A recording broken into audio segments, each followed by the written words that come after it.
Bonjour, nous sommes là pour la vidéo 17.f, la foi de l'enlèvement ou la foi d'être enlevé, suite 1.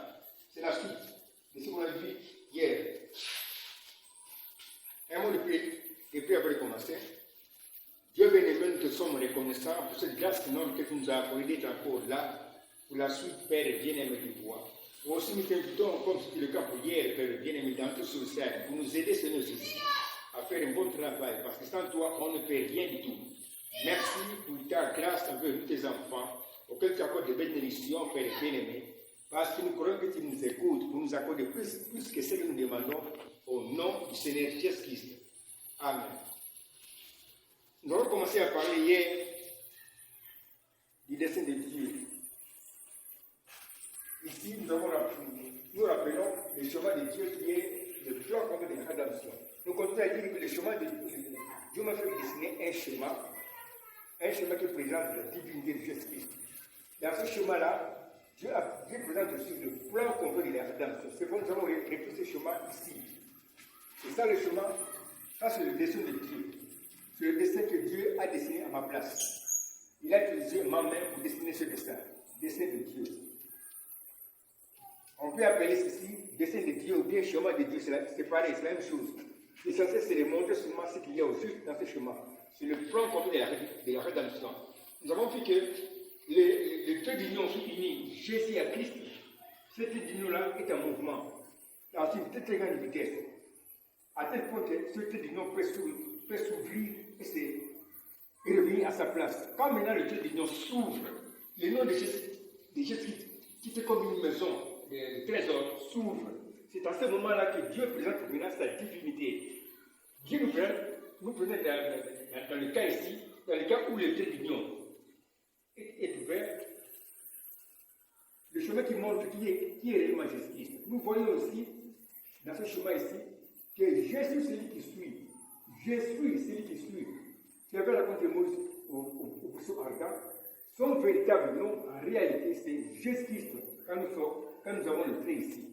C'est ça son véritable nom. Mais quand maintenant le trait d'union s'ouvre, comme on le voit ici, le même Dieu qui est unique, qui avait raconté Moïse au buisson ardent, sous le nom de Jésus, c'est lui qui suit, le même Dieu nous présente maintenant, comme indique le texte ici, les deux fonctions principales ou majeures de ce même Dieu. La fonction du Fils, qui va répandre le sang comme sacrificateur ou avocat pour défendre le peuple de Dieu devant le juge. Et ici, nous avons la fonction du Père éternel, qui est l'ange du jugement ou le juge suprême qui dévoile tous les mystères qui sont cachés. Ceci nous montre maintenant qui est Jésus-Christ. Jésus-Christ, le Père éternel lui-même, qui avait raconté Moïse au buisson ardent sous le nom de Jésus-Christ, mais qui est devenu le Fils qui devait répandre le sang comme sacrificateur ou avocat pour défendre le peuple de Dieu devant le jugement. C'est bien dit. Jésus-Christ, le Dieu unique qui avait raconté Moïse au buisson ardent sous le nom de Jésus-Christ. C'est le Père éternel qui était devenu le Fils qui avait répandu le sang. C'est pourquoi ici nous avons la promesse de Jean 3,16.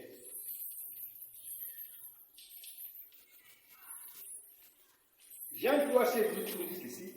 Dieu a tellement aimé le monde qu'il a fait les sacrifices de son Fils unique. Jésus, c'est le Père. Il a fait les sacrifices de son Fils unique. Son Fils unique, c'est son image. Le Fils unique de Dieu, c'est l'image visible du Père qui est invisible. Dieu a tellement aimé le monde qu'il a fait les sacrifices de son Fils unique, afin que ce Fils puisse devenir le sacrificateur qui va faire les sacrifices de lui-même, ou qui va défendre le peuple de Dieu devant le juge qui condamne le péché. Ça, c'est Jean 3,16. Dans ce même chemin, on voit aussi la promesse de Ésaïe 35.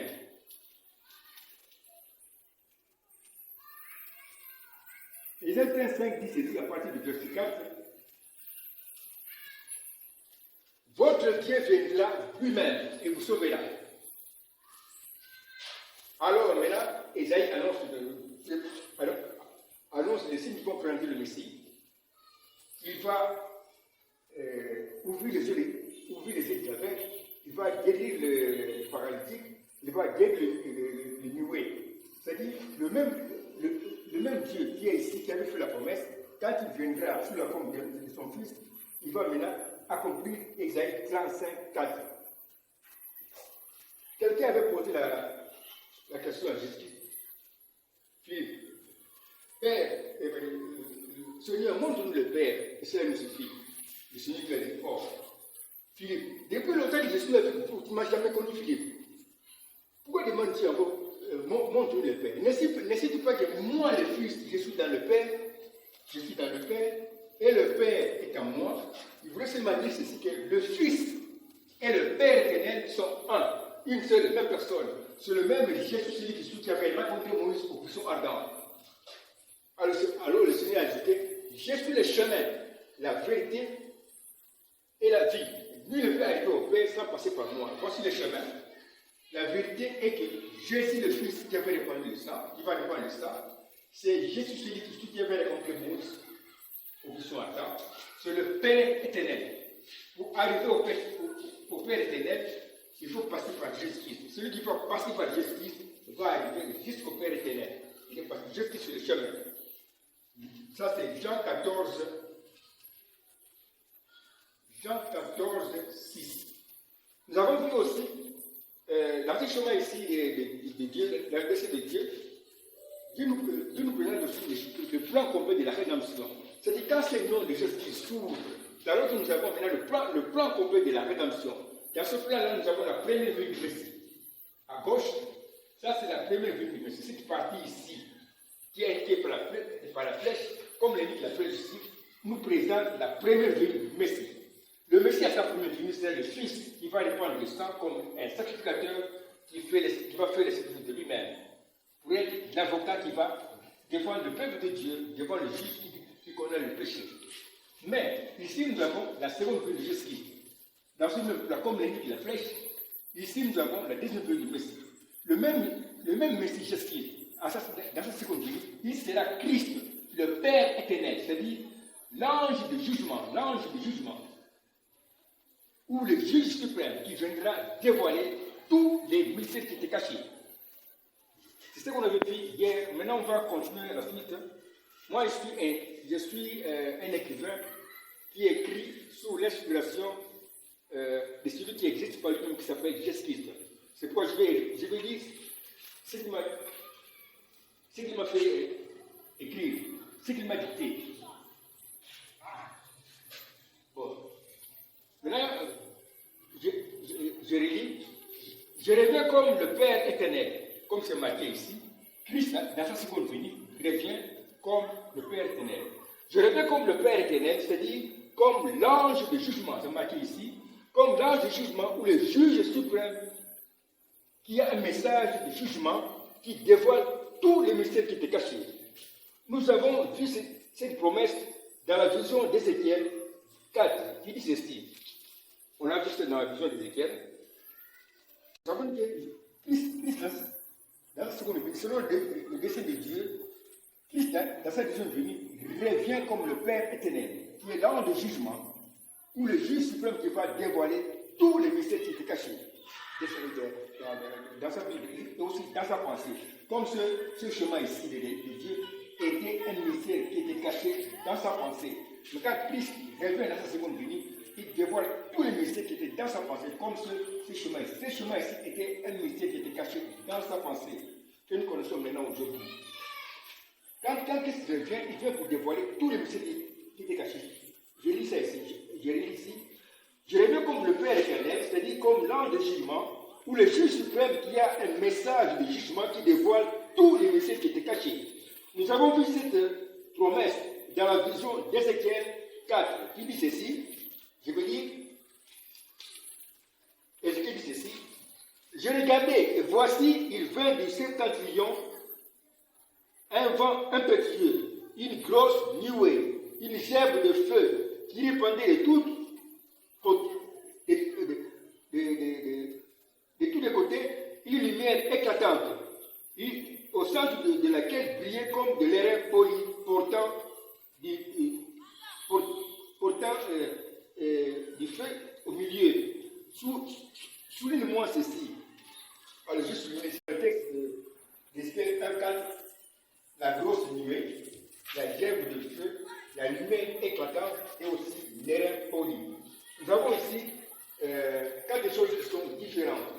Mais celui qui existe par lui-même, qui a écrit le récit biblique, regarde toujours au même signe, c'est-à-dire au signe qui est commun aux choses qui sont différentes.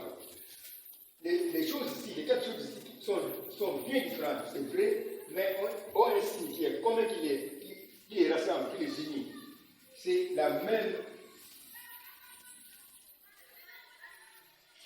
le même ensemble.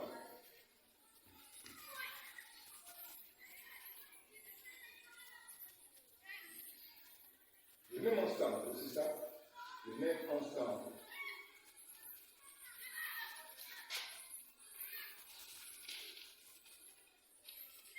Nous avons ici quatre choses bien différentes, mais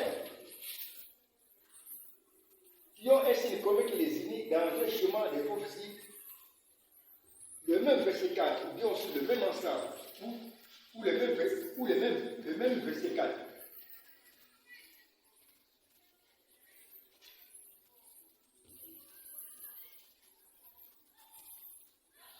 Le même ensemble, ou bien le même verset 4 devient maintenant un signe des hommes ou de mariage, ou le passé signe de l'unité qui unit les quatre choses qui sont différentes. Parce que nous avons vu ceci, que le signe de l'unité, c'est un signe qui est commun aux choses qui sont différentes et qui fait des choses. La première chose, ce signe qui est commun provoque le mariage, d'uniter les choses qui sont différentes. Deuxième chose, ce signe qui est commun annonce une prophétie par le mariage qui a été provoqué. Ici, nous avons maintenant un mariage qui est provoqué par les signes. Nous avons les signes ici, le même verset 4 ou bien le même ensemble. Si nous voulons alors dans un mariage, le chemin suivant, nous avons une grosse nuée.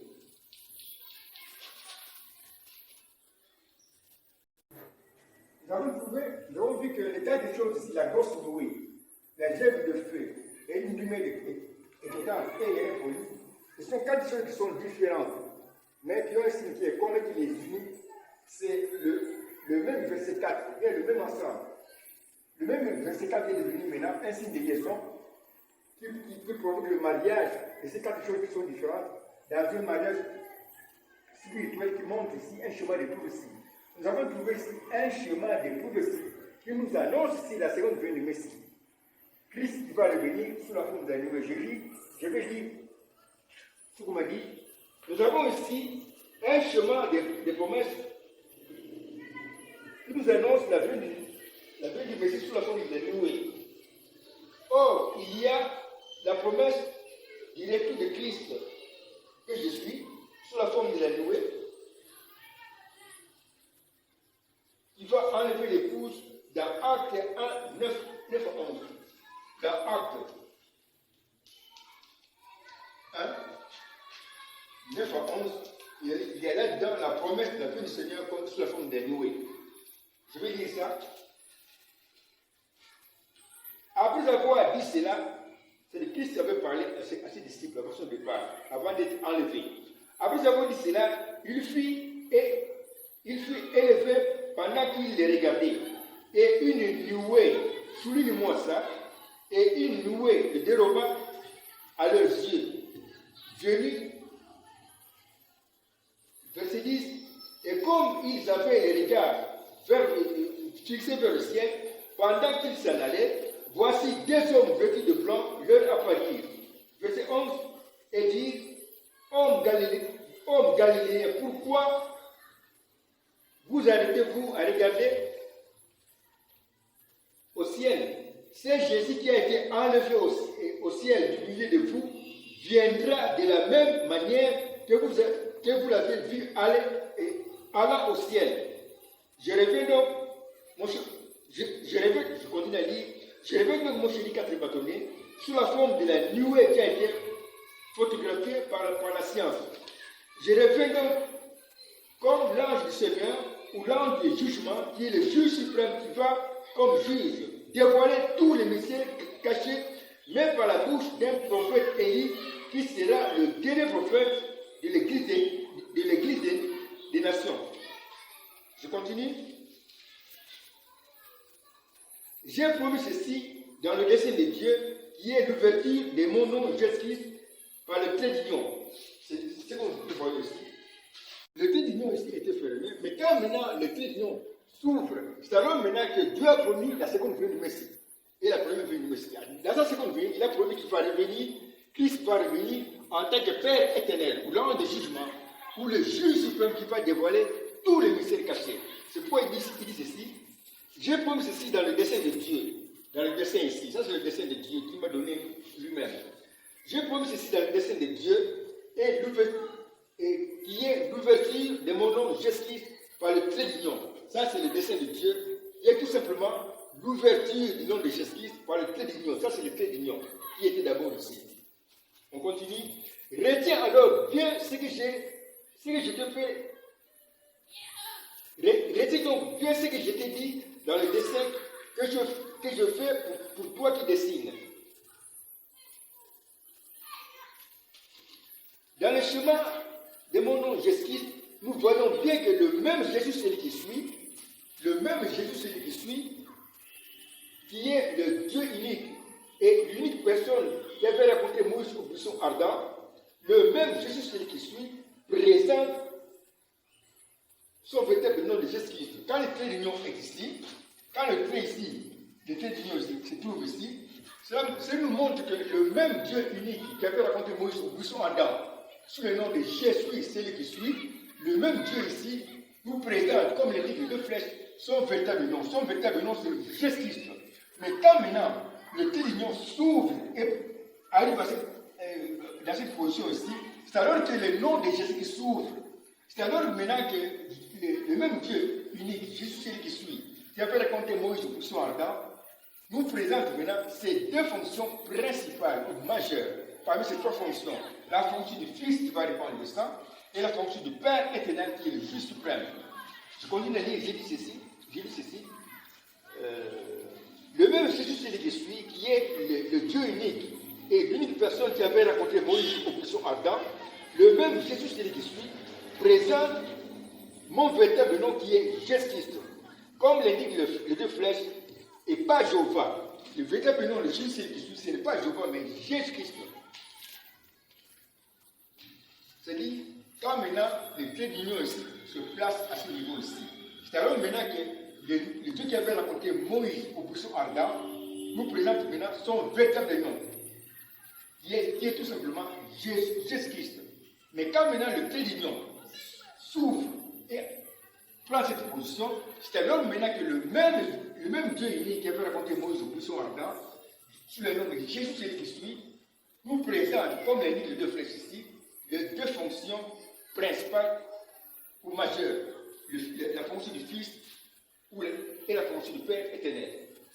Le même Dieu aussi nous présente le plan complet de la rédemption, qui montre ici qu'à la première venue du Messie, le Messie sera le Fils qui va défendre le sang, comme un sacrificateur, ou comme l'avocat qui va défendre le peuple de Dieu devant les juges. À la seconde venue, comme elle indique la flèche ici, le même Dieu nous présente maintenant la fonction du Père éternel qui est Christ qui vient dans sa seconde venue, comme l'ange du jugement ou le juge suprême qui viendra dévoiler tous les mystères qui étaient cachés. Alors je continue à dire, ce schéma montre bien que Jésus-Christ est égal à Dieu qui est Christ. Quand le trait d'union est ici, je fasse un peu ici, quand le trait d'union se trouve ici, le même Dieu, Jésus, celui qui suit, nous présente maintenant son véritable nom qui est Jésus-Christ. Dans ce cas ici, parce qu'il y a ici l'unité, Jésus est Christ. Autrement dit, Jésus égale Christ. Ici, il n'est pas question de fonctions. Ici, on nous présente maintenant, sans les fonctions, on nous présente maintenant le nom de Jésus-Christ.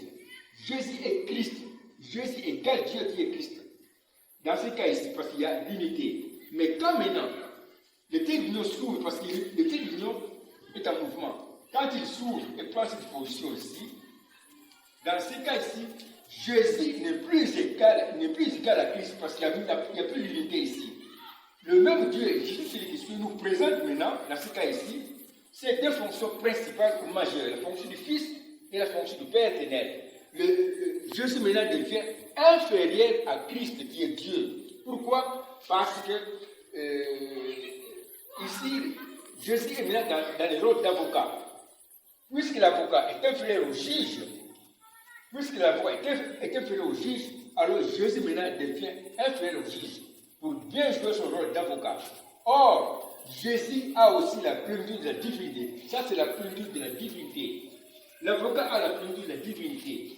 Le juge aussi a la plénitude de la divinité. Mais, pour bien jouer son rôle, Jésus doit oublier sa plénitude de la divinité. C'est pourquoi, dans le schéma qu'on avait présenté avant, on avait masqué, la divinité de Jésus-Christ. Quand on fait ceci, c'est pour dire que Jésus, en tant qu'avocat, quand il vient devant le juge pour plaider en faveur du coupable, en faveur du pécheur, Jésus devient maintenant un simple homme. C'est-à-dire qu'il a oublié sa plénitude de la divinité. Ici, maintenant, Jésus s'humilie. Il oublie sa plénitude de la divinité, mais dès qu'il soit Dieu, il oublie tout ça pour bien jouer son rôle. On continue à lire. Or, mon nom Jésus-Christ, comme le montre mon chemin, porte comme chapeau, le chemin des prophéties. Ici, après, Jésus, c'est lui qui suit. Ça, c'est le chemin des prophéties. J'en ai un peu ici. Continuez à lire.